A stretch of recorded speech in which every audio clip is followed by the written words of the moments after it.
नमस्कार दोस्तों, मैं डॉक्टर एच.एस. पालीवाल अपने YouTube channel Ayurveda on tips पर आपका हार्दिक स्वागत और अभिनंदन करता हूं। आज हम सुश्रुत संहिता के सूत्र स्थान के 13वें अध्याय जलों का उच्चारण विधि के बारे में पढ़ने वाले। इस अध्याय के अंदर हम जलोका के भेद, सविष जलोका, निर्विष जलोका, श्रृंग, अलाबु, जलोका और जलोका को पकड़ने की विधि तथा उसको रोगी के स्थान पर या रोग के स्थान पर लगाने की विधि के बारे में पढ़ने वाले। तो आइए शुरू करते हैं। सुश्रुत सूत्र 13। हमारे आचार्य सुश्रुत ने कहा है कि जो जलोका है उस जलोका का प्रयोग किस में करते हैं? रक्त के सेचन के लिए, रक्त को निकालने के लिए। तो जो सुकुमार प्रकृति के लोग होंगे, यानी सुकुमार कौन होंगे? जो पित्तज प्रकृति के जो लोग होंगे वो कैसे होंगे? कि सुकुमार होंगे। ठीक है, परम सुकुमारो अयम। इंपॉर्टेंट है, ध्यान रखना। अगर मैं बात करूं जलोका की तो हमने पढ़ा था कि जलोका क्या होती है? कि अनुशस्त्र में अग्रे होती है। किसमें होती है अग्रे? कि अनुशस्त्र में अग्रे होती है। अगर मैं बात करूं शस्त्र अनुशस्त्र में अग्रे की तो कौन होता है? कि शस्त्र अनुशस्त्र में अग्रे कौन होता है? कि क्षार होता है। ठीक है, अब हम बात करते हैं वात, पित्त और कफ दूषित जो रक्त होता है उसको निकालने के लिए किसका प्रयोग किया जाता है? तो आचार्य बोलते हैं कि वात के लिए श्रृंग का, कफ के लिए अलाबु का और पित्त के लिए जलोका का प्रयोग किया जाता है दूषित रक्त को निकालने के लिए। क्योंकि जो श्रृंग होता है वो स्निग्ध गुण प्रधान होता है, जो जलोका होती है वो शीतल होती है, क्योंकि जलोका जल में रहती है। जो जल में रहती है उसी को जलोका कहा जाता है। और जो अलाबु होता है वो रुक्ष गुण होता है, रुक्ष गुण प्रधान होते हैं, इसलिए वो कफ का सामन करता है। ठीक है, अब हम बात करते हैं कि जो ये श्रृंग है, श्रृंग के बारे में हम बात करते हैं कि जो श्रृंग है वो श्रृंग आचार्य सुश्रुत ने जो श्रृंग बताया है वो किसका बताया है? कि गवाम श्रृंग बताया है, यानी कि गाय का श्रृंग बताया है। अगर मैं यहीं पर बात करूं आचार्य चरक की तो आचार्य चरक जो श्रृंग यूज करते हैं वो कौन सा बताते हैं? कि विषाण श्रृंग के बारे में बताते हैं। किसका? कि विषाण श्रृंग के बारे में बताते हैं। ध्यान रखना है। ठीक है, अब श्रृंग वात दूषित रक्त के लिए, किसके लिए? कि वात दूषित रक्त के लिए। ठीक है, वात दूषित रक्त में इसका यूज किया जाता है। ठीक है, उसको बाहर निकालने के लिए। क्यों किया जाता है? हम जानते हैं कि जो वात होता है वो शीत गुण प्रदान होता है, लेकिन जो श्रृंग होगा वो क्या होगा? उष्ण गुण होगा, जो शीत का समन करेगा, मधुर होगा और क्या होगा? स्निग्ध होगा। इस वजह से क्या होगा कि इसको वात दूषित रक्त को बाहर निकालने में इसका प्रयोग किया जाता है। बात करते हैं जलोका की, तो जो जलोका होती है वो क्या होती है? शीत होती है, क्योंकि हमने बात की थी कि ये जल के अंदर रहती है। ठीक है, इसलिए इसका प्रयोग पित्त दूषित रक्त को निकालने के लिए किया जाएगा। बात करें हम अलाबु की तो अलाबु जो होता है वो कटु रस प्रधान और रुक्ष गुण युक्त होता है, इसलिए इसका जो प्रयोग होता है वो कफज दूषित रक्त को बाहर निकालने के लिए किया जाता है। अब हम बात करते हैं कि इसको लगाते कैसे हैं। एक कपिंग थेरेपी आजकल प्रचलन के अंदर आती है। क्या होता है इसमें? हम क्या करते हैं कि जहां पर रोगी के या रोग के स्थान पर हमें जिस जगह पे लगाना होता है वहां पर अगर कोई स्किन थिकनेस हो, ज्यादा बड़ी हो, जैसे विचर्चिका के अंदर, वहां पर हम क्या करते हैं? पहले प्रछान लगाया। प्रछान लगाने के बाद में क्या यूज किया? आपने श्रृंग यूज किया, या आपने क्या किया कि घटी यंत्र के तौर पर अलाबु यूज करोगे तो आपने वहां पर क्या लगाया उस जगह पे? जैसे गुल्म अध्याय के अंदर हम पढ़ेंगे आचार्य चरक संहिता में, तो वो क्या बोलते हैं कि वहां पर एक दीपक रखो और दीपक रख के वहां पर एक क्या करो? एक पात्र रख के और उसको खींचो। तो वो एक तरीके का क्या होता है कि कपिंग थेरेपी होती है। देखिए, सबसे पहले प्रछान लगाए, फिर श्रृंग का यूज करेंगे शोणित अवसेचन हेतु, और उसको क्या करेंगे? श्रृंग से क्या करते हैं? आचूषण करते हैं। ठीक है, और इसी तरीके से अलाबु और जलोका का प्रयोग किया जाता है। अब बात आती है श्रृंग की। जब हम श्रृंग के बारे में पढ़ते थे तो श्रृंग के लिए जो इंपॉर्टेंट जो क्वेश्चन आता है एग्जाम में वो आता है कि श्रृंग काल जो लंबाई कितनी होती है। आप श्रृंग को 3x18 के अंदर पढ़ लीजिए। 3x18 का मतलब 3 अंगुल होता है, और जो श्रृंग होता है वो कितना जो रक्त का प्रमाण लेता है या रक्त का प्रमाण चूषण करता है कि 18 अंगुल प्रमाण। कितना? कि 18 अंगुल प्रमाण। बात करें इसके अग्रभाग की तो इंपॉर्टेंट है, इसका जो अग्रभाग होता है वो कैसा होता है? कि सिद्धार्थक छिद्र के समान होता है। और इसकी आकृति की बात करें तो इसकी आकृति कैसी होती है? कि चुचुक आकृति होती है। इंपॉर्टेंट है। आचार्य डलहन बोलते हैं कि कुछ आचार्य जैसे कि भालू की वो बताते हैं कि जो श्रृंग का जो प्रमाण होता है या उसकी जो लंबाई होती है वो कितनी होती है? कि 7 अंगुल होती है। इंपॉर्टेंट है, ध्यान रखना। कई बार एग्जाम में क्वेश्चन पूछा जा सकता है टीकाकार से। ठीक है, तो भालुकी के अनुसार इसकी लंबाई कितनी? के 7 अंगुल। बात करें अलाबु की तो अलाबु कितना? तो हम अलाबु को लिखेंगे 12x18। 12x18 क्यों? देखिए 12 क्या है? कि 12 अंगुल लेता है और जो ये रक्त प्रमाण जो लेती है वो कितना आचूषण करती है कि 18 अंगुल करती है। कितना करती है कि 18 अंगुल। एक क्वेश्चन आया था आरपीएससी 2021 शल्य तंत्र लेक्चरर के अंदर के भालुकी के अनुसार अलाबू की जो लंबाई होती है वो कितनी होती है, तो कितनी लंबाई है कि 8 अंगुल है। इंपॉर्टेंट है, ध्यान रखना है। भालुकी के अनुसार श्रृंग की लंबाई बात करें तो श्रृंग की लंबाई 7 अंगुल और अलाबू की बात करें तो अलाबू कितना कि 8 अंगुल। आचार्य डल्हन बोलते हैं कि श्रेष्ठ रक्त अवसेचने अलाबू। ध्यान रखना है, इसमें हम कंफ्यूज हो जाते हैं। अगर उन्होंने कहा है, क्वेश्चन आता है आचार्य डल्हन के अनुसार रक्त सेचन में श्रेष्ठ कौन है, तो उसके अंदर हम क्या कर सकते हैं, हमें आंसर क्या करना है कि अलाबू करना है, न कि जलोका करना है। जलोका की बात करें तो जलोका कितना रक्त प्रमाण आचूषण करती है, तो जलोका 1 हस्त के बराबर, 1 हस्त तक रक्त का आचूषण करती है या रक्त का आचूषण करती है। ध्यान रखना 1 हस्त प्रमाण तक, ठीक है। और इंपॉर्टेंट है, भालुकी के अनुसार तरंग और अलाबू की जो प्रमाण है 8 अंगुल और 7 अंगुल, ठीक है, वो हमें ध्यान रखना है। और श्रेष्ठ रक्त अवसेचने अलाबू, ध्यान रखना क्या है कि अलाबू। अब हम बात करते हैं कि जो जलोका है उसकी निरुक्ति बताइए। जलोका का मतलब क्या, जिसका जल के अंदर निवास हो, जल के अंदर ही निवास हो, उसको क्या कहा जाता है कि जलोका। बात आती है जलोका के भेद की। कई बार बच्चे एग्जाम में क्वेश्चन गलत करते हैं, तो आप इधर लिख लीजिए कि जलोका के भेद पूछे जाए, जलोका के भेद, तो कितने भेद करोगे। बच्चे बोलते हैं सर सविस और निर्विस। नहीं, जलोका के भेद या प्रकार की बात की जाए तो कितने की 12, कितने 12। कैसे कि ता द्वादशा, इंपॉर्टेंट, ठीक है। बाद में वो सविस और निर्विस के 6 बताता है, लेकिन भेद कितने की 12 ही है। आपको 2 नहीं करने, सविस और निर्विस नहीं करने, ध्यान रखना। कई बार ये जो क्वेश्चन है वो सिली मिस्टेक से गलत हो जाता है, ठीक है। सविस कितनी होती है कि 6 होती है और निर्विस कितनी होती है कि 6 होती है। कौन सी होती है सविस। सविस का मतलब जो जहरीली होती है, जिसका प्रयोग करने पर और जब वो रक्त का आचूषण करती है तो क्या होते हैं कि तोद, कंडू, दाहा, इस तरीके के लक्षण की उत्पत्ति होती है। तो वो कौन सी जलोका होगी कि सविस जलोका होती है। कौन कौन सी है कि देखिए कृष्णा, करबूरा, अलगर्दा, इंद्रयुदा, सामुद्रिका और गोचंदना। इंपॉर्टेंट है गोचंदना। गोचंदना को ध्यान रखना। कई बार गोचंदना को आप ऐसे एग्जाम में क्वेश्चन आते हैं कि निम्न में से कौन सी जलोका सविस जलोका नहीं है, तो हमें ध्यान रखना है गोचंदना जो होता है ना वो सविस जलोका है।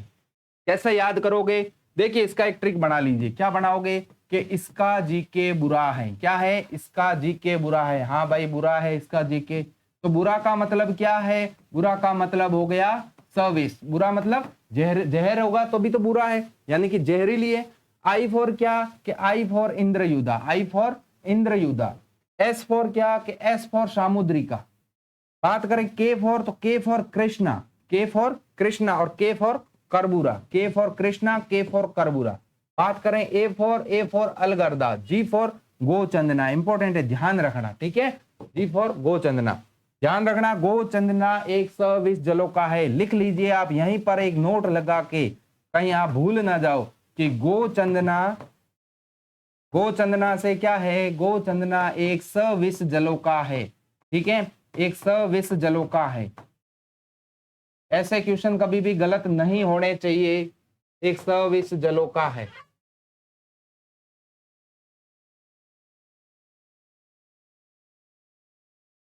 ठीक है, हमें ध्यान रखना है। गोचंदना को लोग गाय के समान उस तरीके से मानते हुए उसको निर्विष कर देते हैं, लेकिन हमें ध्यान रखना है गोचंदना क्या है कि एक सविस जलोका है। ट्रिक याद करने के लिए क्या है कि ट्रिक है इसका जीके बुरा है और आपको ध्यान रखना है।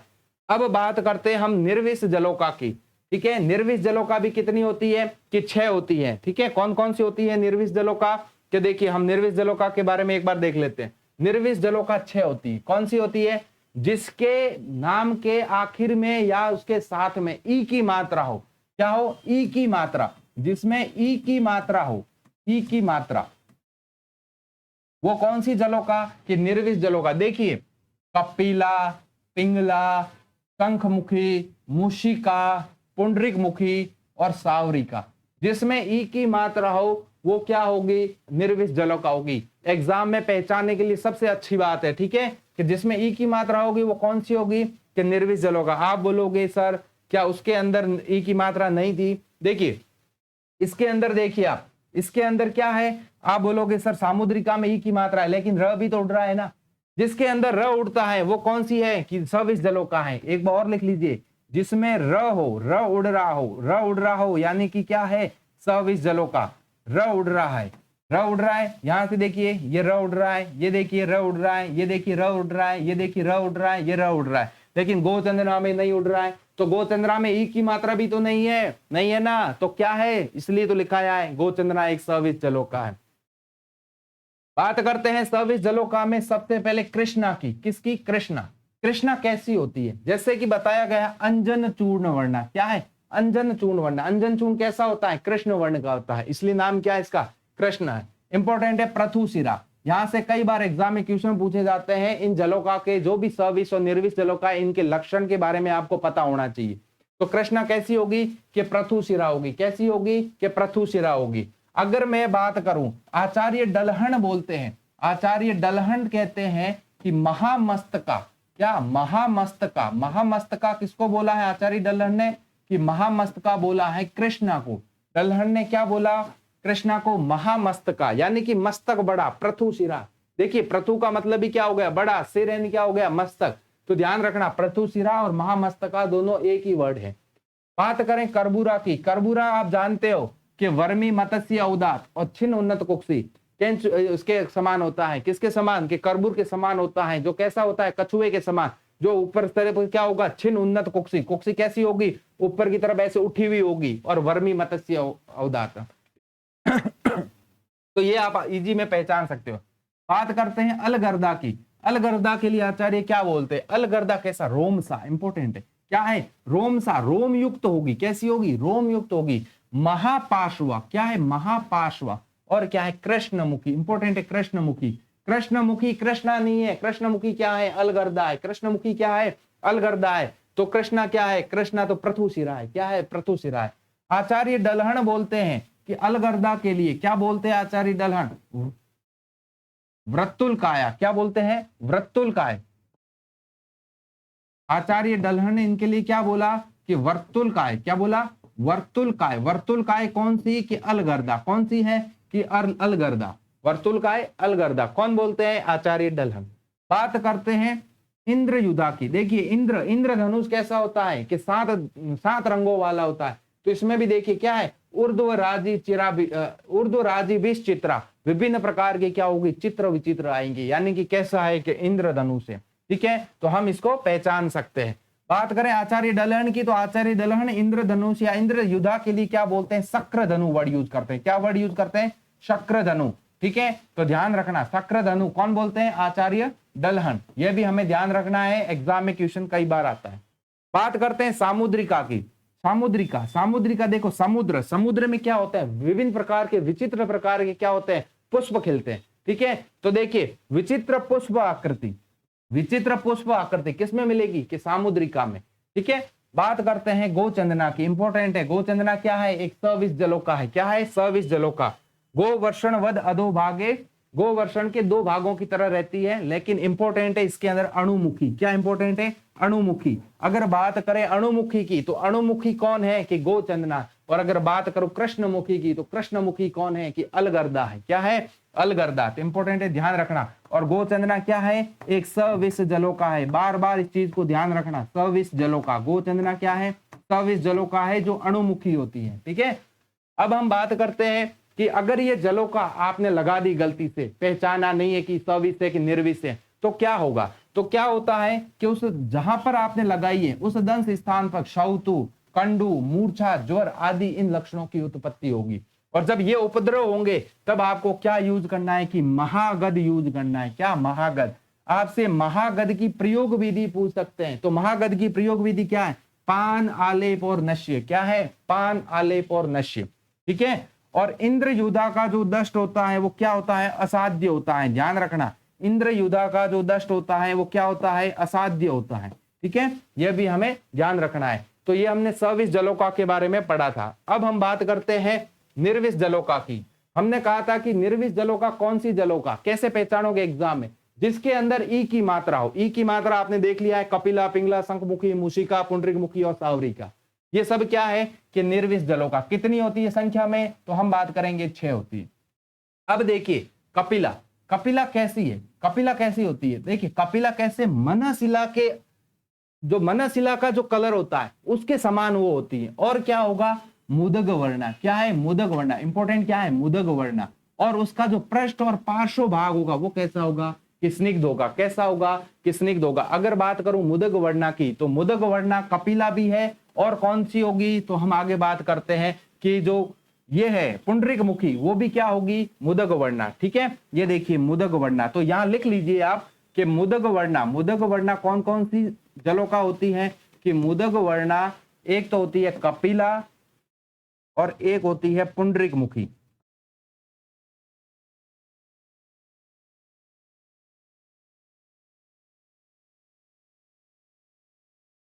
ठीक है, तो हमें ध्यान रखना है कपिला मुदग वर्णा होती है। बात करें पिंगला की, पिंगला में क्या ध्यान रखना, व्रत काया। कैसी काया होती है, व्रत काया। इंपॉर्टेंट है। व्रतुल काया किसकी थी, हमने सविस जलोका के अंदर व्रतुल काया पढ़ी थी, अलगर्दा की।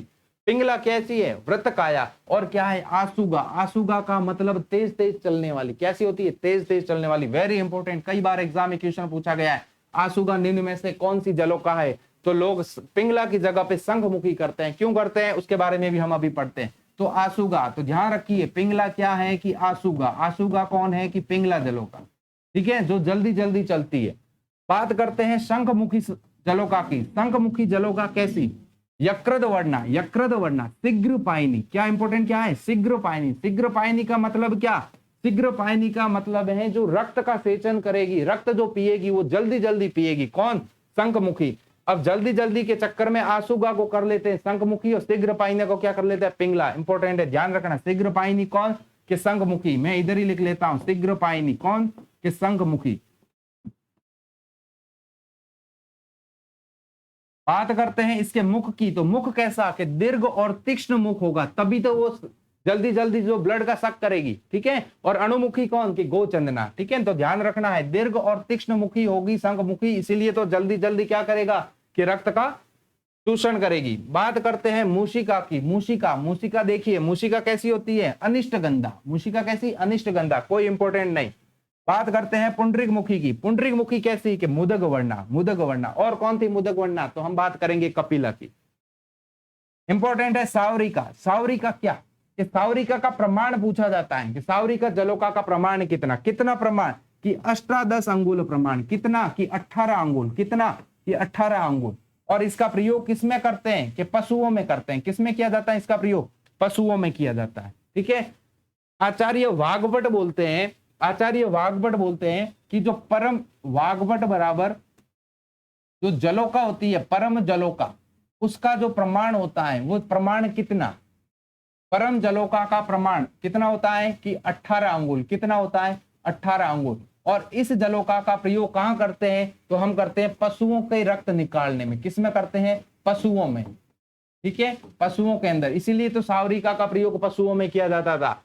नर के अंदर यानी कि मनुष्यों के अंदर, मनुष्य के अंदर जलोका का प्रमाण कितना, मनुष्य में जलोका का प्रमाण, या मनुष्य में जो जलोका यूज की जाती है उसका जलोका का प्रमाण कितना, तो हम बात करेंगे 4 से 5 अंगुल की। कितना, 4 से 5 अंगुल। आचार्य वाग्भट ने जलोका के नर और स्त्री दो भेद किए। ठीक है, नर और स्त्री, नर जलोका और मादा जलोका। ये भेद किसने किए हैं, कि आचार्य वाग्भट ने किए। ध्यान रखना है हमें ये। और जो नर जलोका होगी वो क्या करेगी, जो बहुदोष होंगे, बहुत ज्यादा दोष होंगे, तब उसमें किसका प्रयोग किया जाएगा, कि नर जलोका का प्रयोग किया जाएगा बहुदोष की स्थिति में। ठीक है, बहुदोष की स्थिति में।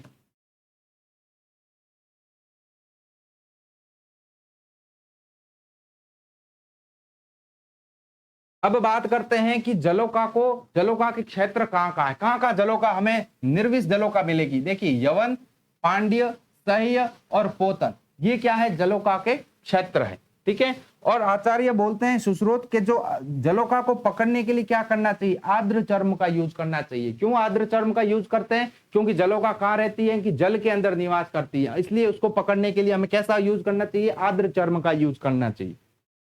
अब हम बात करते हैं कि जो जलोका है उस जलोका को पकड़ने के बाद में उस जलोका को क्या खिलाना चाहिए, उसके घड़े को कब बदलना चाहिए। तो आचार्य बोलते हैं कि जो आपने जलोका पकड़ी है उस जलोका को रहने के लिए क्या देना चाहिए, तो जो कमल के पत्ते होते हैं वो उसको रहने चाहिए ताकि वो उस पर आराम कर सकते हैं, उस पर शयन कर सकती है। ठीक है, तो शयन के लिए क्या देना चाहिए, तृण आदि देने चाहिए, तृण ओदकानी। ठीक है, कमल के पत्ते दे दिए।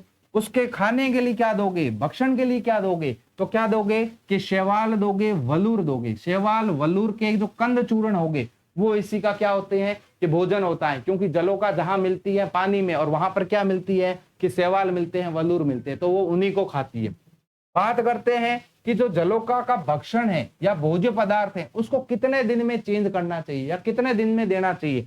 तो एक टीकाकार है वो बोलते हैं 3-3 दिन से। कितने, 3-3 दिन से। लेकिन जो संहिता आप और हम पढ़ते हैं, कौन सी, अंबिका दत्त शास्त्री, वो बोलते हैं कि जलोका का जो भोज्य पदार्थ है, भोज्य पदार्थ वो कितने दिन से देना चाहिए कि भोज्य पदार्थ को 2 या फिर 3 दिन, 3 दिन से बदलें या 3 दिन से दे,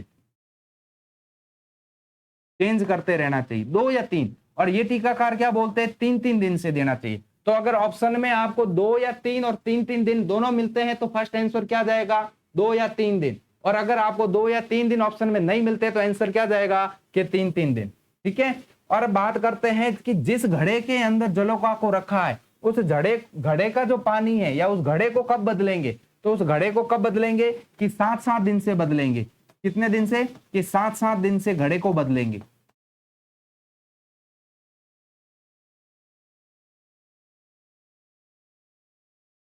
ठीक है, पानी को कब बदलेंगे, भोज्य और पानी को, वो तो हम बदलेंगे 2 या 3 दिन से, 2 या 3 दिन से। अब हम बात करते हैं कि आपने जलोका पकड़ लिए, तो जलोका पकड़ने के बाद क्या करोगे कि जलोका की पहचान करोगे कि जलोका कैसी होनी चाहिए। पकड़ने गए हो तो देखो, जो मध्य से स्थूल हो, परिक्लिष्ट हो, दिखने में गंदी हो और मंद भी चेष्टता हो, जिसकी जो चेष्टा है वो बिल्कुल कैसी हो, मंद हो, ऐसी जलोका को हमें नहीं पकड़ना चाहिए। क्योंकि ऐसी जलोका कैसी होती है कि सविस जलोका होती है, आलसी जलोका होती है। ठीक है, अब आपने जो जलोका लिया है उस जलोका को कहाँ लगाओगे कि रोग के स्थान पर, रोगी के। और रोगी कौन सा, जो सुकुमार या पित्त प्रकृति का है।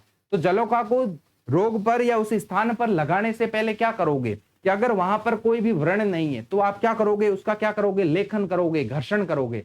तो घर्षण किससे करोगे, तो आचार्य बोलते हैं कि मुदग गोमय चूर्ण से करोगे। किससे करोगे, मुदग गोमय चूर्ण से क्या करोगे कि घर्षण करोगे। देखिए मैं इधर घर्षण लिख लेता हूं, किससे करते हैं घर्षण के, मुदग और गोमय चूर्ण से। वहां पर आप करोगे तो क्या हो जाएगा कि रुक्षता आ जाएगी, घर्षण आ जाए, उससे क्या होगा कि वहां पर जो जलोका है वो इजी वे में लग जाएगी। अब जो आपने जलोका पकड़ी है वो जलोका अगर उसमें क्लम है तो उस क्लम को निकालने के लिए हमें क्या करना, तो आचार्य सुश्रुत बोलते हैं सरसप रजनी कल्क का प्रयोग करना। क्या करना कि उस जलोका पर सरसप रजनी जो कल्प है, यानी कि सरसप यानी कि सरसों, रजनी यानी कि हरिद्रा के कल्क में उस जलोका को रखना चाहिए। ठीक है, किसके लिए, उसको क्लम को उतारने के लिए, विगत क्लम, ये जो है ना क्लम को निकालने के लिए क्या करना चाहिए, सरसप रजनी कल्क का प्रयोग।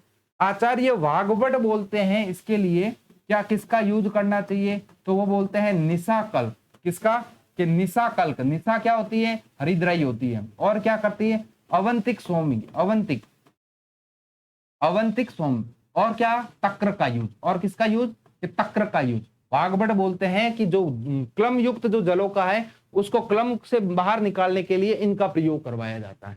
ठीक है, उसके बाद में क्या करते हैं, तभी वो जलोका जो रोग है उस स्थान पर लगेगी। ठीक है, अब हम बात करते हैं कि आपने क्या किया, अगर वो जलोका लग जाती है तो उस जलोका के मुख को छोड़कर बाकी सभी शरीर को क्या कर देना चाहिए कि गीले कपड़े से कवर कर देना चाहिए। लेकिन अगर ऐसा सब कुछ करने के बाद में भी जलोका नहीं लगे तो क्या यूज करें कि क्षीर बिंदु या शोणित बिंदु, उस जगह पर या तो दूध की कुछ बूंदे छोड़ दें या रक्त की कुछ बूंदे छोड़ दें या प्रछान करके वहां पर कुछ बूंदे रक्त की निकाल दें, जिससे क्या होगा कि वो रक्त की गंध लेकर क्या आएगी, वहां पर जलोका आएगी। और ऐसा सब कुछ करने के बाद में भी अगर जलोका न आए, तो जलोका न चिपके, तो क्या कर देना चाहिए, जलोका को चेंज कर देना चाहिए, दूसरी जलोका ले लेनी चाहिए। ठीक है, अब हम बात करते हैं कि जब जलोका लग गई तो जलोका ब्लड कैसे सक करती है। हम देखते हैं कि जब वो लगती है तो ब्लड कैसे सक करती है, अश्वखुर वद आननम। ठीक है, अपने कंधे को क्या करती है, अपने कंधे को घोड़े के मुख की तरह क्या करती है, झुकाती है, और उसके बाद में उसकी पूरी पेरिस्टालसिस जो मूवमेंट होती है वो हमें शो होती है। ठीक है, पूरी तरंग शो होती है। तो कैसे लगती है कि अश्वखुर वद आननम, उसका स्कंद कैसा हो जाता है, वो इस तरीके से उठाते हुए करती है, पीती है। ठीक है, अपने कंधे को उठाते हुए घोड़े के मुख के समान उसका क्या करती है, रक्त का क्या करती है, आचूषण करती है। अब हम बात करते हैं कि जलोका ने रक्त पीना शुरू किया। अगर वो दूषित रक्त पीती है तब तक ठीक है, लेकिन जैसे ही वो शुद्ध रक्त पीती है, तो शुद्ध रक्त पिएगी तो उस दंश स्थान पर आपको क्या लक्षण मिलेंगे कि तोद, कंडू, इन सभी लक्षणों की उत्पत्ति होगी। इसका मतलब जलोका ने अब क्या किया है, शुद्ध रक्त पीना शुरू किया है। तो हमें उस जलोका को उस जगह से हटाना है। तो उस हटाने के लिए हम क्या करेंगे, तो देखिए आचार्य सुश्रुत बोलते हैं कि जलोका को दंश स्थान से हटाने के लिए किसका प्रयोग करना चाहिए, कि सैंधव का। किसका, सैंधव का। आप यहां लिख लीजिए कि दंश स्थान से जलोका को हटाने के लिए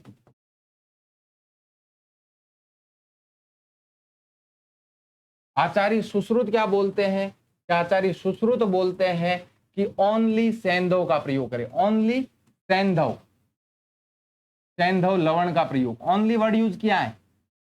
आचार्य अष्टांग हृदय की बात करें हम, अष्टांग हृदय क्या बोलते हैं कि सैंधव और सैंधव के साथ में क्या, तेल का प्रयोग करें, कटु तेल।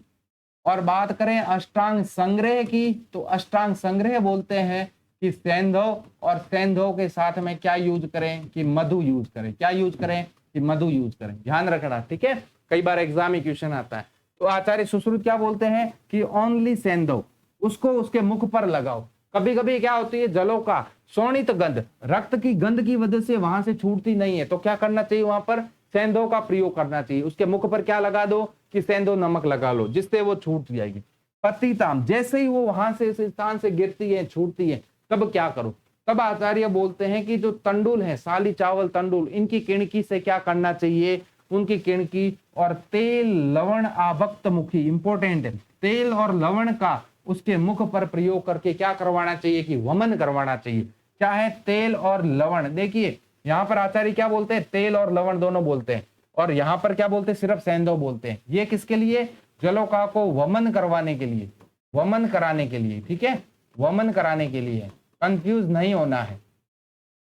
वमन कराने के लिए आपने क्या किया, तेल और लवण उसके मुख पर रखा, फिर बाएं हाथ से उसको पकड़ना है और दाएं हाथ से उसको क्या, नीचे से ऊपर, ऊपर से नीचे, यानी कि उसके पूंछ से उसको पकड़ना है, फिर पूंछ से होते हुए उसके मुख की तरफ से उसके धीरे धीरे क्या करना है, उसको वो लेकर आना है निचोड़ते हुए, जिससे क्या होगा कि उसको वमन होगा। और अगर उसको सम्यक वमन हुआ है तो क्या होगी, वो उसको भूख लगेगी और वो पानी में जैसे ही आप डालोगे वो इधर उधर कुछ खाने के लिए दौड़ेगी। तो ये भी हमें ध्यान रखना है। और अगर सम्यक वमन नहीं हुआ है तो क्या हो जाएगी, दुर्वांता। और सम्यक वमन हुआ तो क्या हुआ, वक्तु कामा सती चरित। वक्तु कामा सती चरित का मतलब क्या होगा, वो खाने के लिए इधर उधर पागलों की तरह तड़पती रहेगी, घूमती रहेगी। तो ठीक है, इसका मतलब क्या हो गया कि उसका वमन था वो कैसा हो गया, सम्यक हुआ। अगर सम्यक वमन नहीं हुआ तो क्या हो जाएगा कि दुर्वांता। और दुर्वांता को क्या होती है, एक असाध्य व्याधि होती है, जिसे क्या बोला जाता है कि इंद्रमद बोला जाता है। क्या बोला जाता है, इंद्रमद।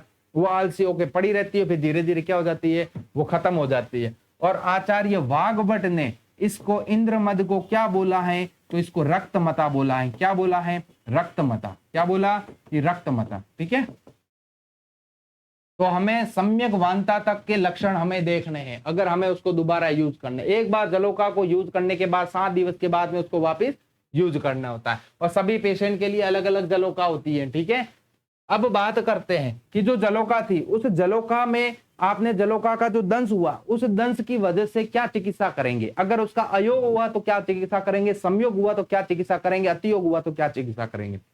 आचार्य सुश्रुत तो बोलते हैं कि अगर आपने जलोका लगाई और अच्छी तरीके से उसने शक किया, कोई कॉम्प्लिकेशन नहीं हुआ, सब सही रहा, यानी कि संयोग हुआ, तो क्या करेंगे, सतधोत घृत का अभ्यंग करेंगे।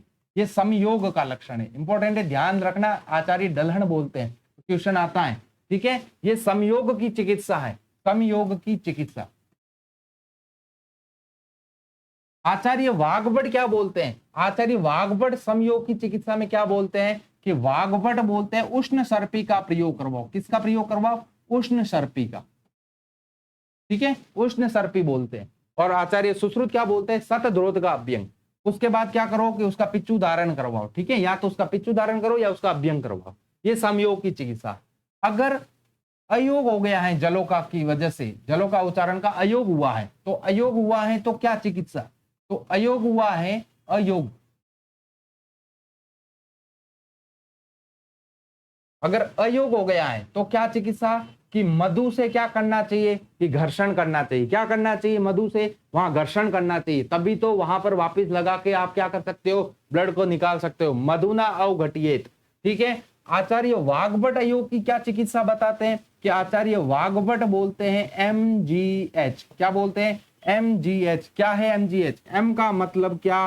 कि मधु, G का मतलब क्या? कि मधु गुड़, और H का मतलब क्या? कि हरिद्रा, ठीक है। MDH ना करके क्या करना है? MGH। अयोग की चिकित्सा में मधु का काम क्या? वहां से क्या करेंगे? कि घर्षण करेंगे, तभी तो रक्त निकलेगा, ठीक है। अब बात करते हैं किसकी? कि अयोग हो गया, संयोग हो गया, अतियोग की। कि अगर अतियोग होगा तो क्या करेंगे? अगर अतियोग हो गया है, ब्लड रुकना बंद नहीं हुआ है, जलोका से क्या हो गया? अतियोग हो गया, यानी कि वो पी रही है और पी रही है, या ब्लड नहीं रुक रहा है, तो क्या करेंगे? सीताभिराध्य, शीतल जल से उससे क्या करेंगे? परिषेक करेंगे। क्या करेंगे? परिषेक करेंगे। इससे क्या हो जाएगा? कि उसका अतियोग की चिकित्सा होगी। अब बात करते हैं उसके मिथ्या योग की। किसकी? मिथ्या योग की। तो मिथ्या योग में क्या चिकित्सा करेंगे? कि मिथ्या योग के अंदर हम करेंगे, ये मिथ्या योग की चिकित्सा है।